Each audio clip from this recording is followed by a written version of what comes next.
Hey guys, it's Katie, and today's video is going to be how I edit my Instagram photos, and I'm going to be creating a Lightroom preset with you guys. If you follow me on Instagram, and if you don't, you totally should, but I did just announce that I am completely redoing my Instagram feed. I really didn't like how messy and disorganized it looked, so I will be creating a preset to make it more cohesive. The app that I use to edit my photos on Instagram and also my thumbnails for YouTube is called Lightroom. This app is free to download on your phone, and there are so many things that you can do, so we're just going to get into the editing part. The photo we're going to be editing today is one of me on the tennis courts, and I'm actually wearing the same shirt.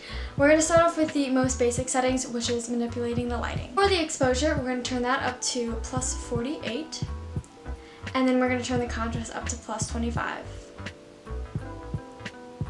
Then we're going to be turning the highlights down to negative 25, and the shadows up plus 10.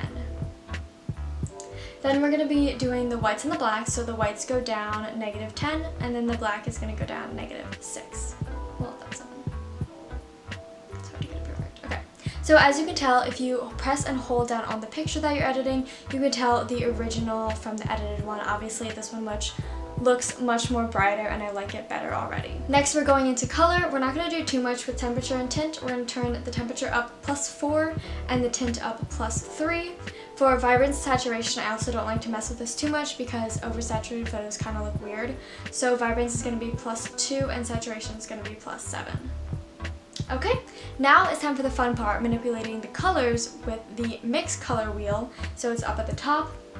So we're going to start with red, and they have hue, saturation, and luminance for all of them. I don't really mess with all of them, but there are some that I do want to change. So the hue is going to go down to negative 20.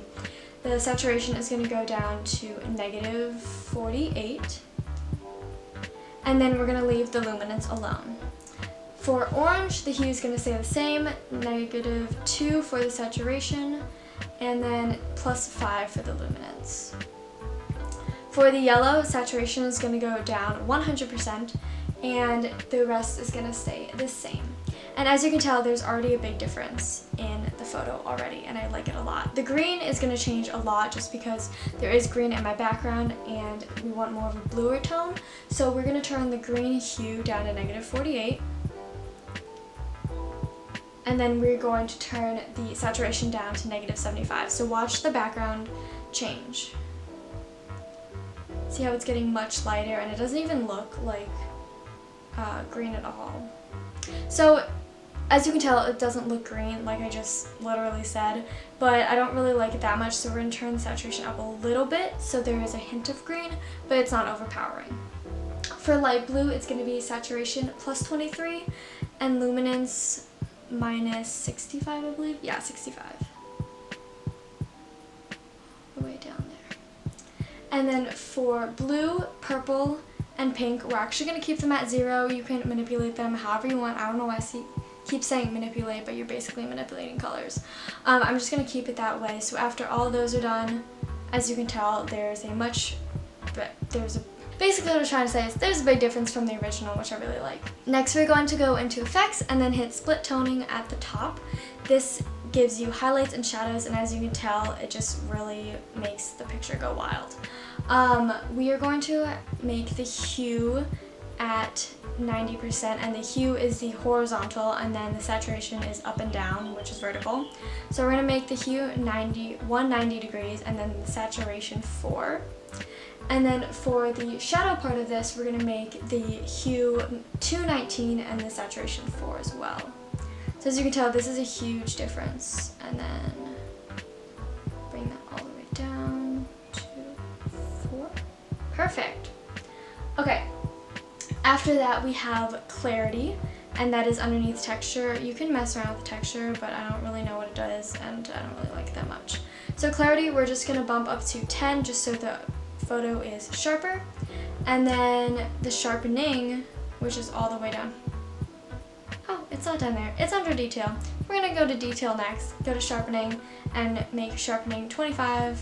And there you have it. So as you can tell, as I'm holding down the photo, there's a huge difference between the one that I edited and the one that I took, and I absolutely love how it looks. I love the color palette of it.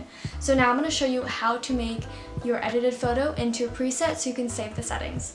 All you have to do is go to these 3 dots up at the top, click those three dots, and as you can see, there's organize, view options, copy settings, and create preset. You're gonna wanna click create preset and then name your preset. I can do Katie IG preset.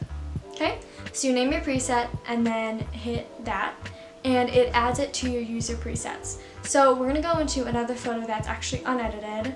So that's this one of me sitting.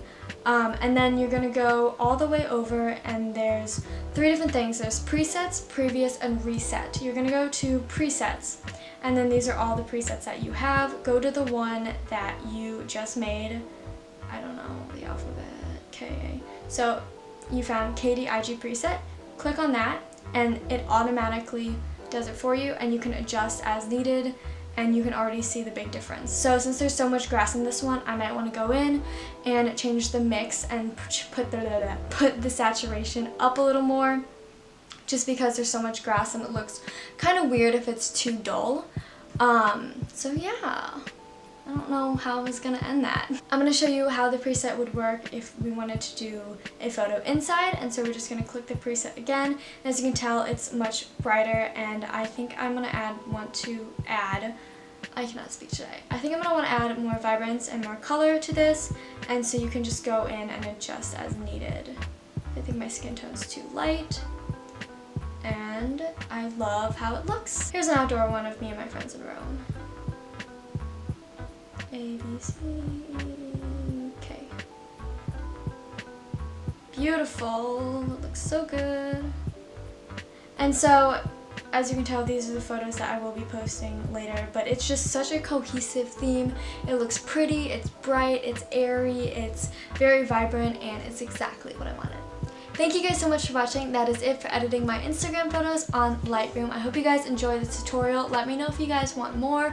I don't think I would sell presets in the future, but I really would love to do more tutorials to show you guys different types of presets that you can do to make your Instagram poppin'. So I hope you guys enjoyed, and I'll see you later. Bye!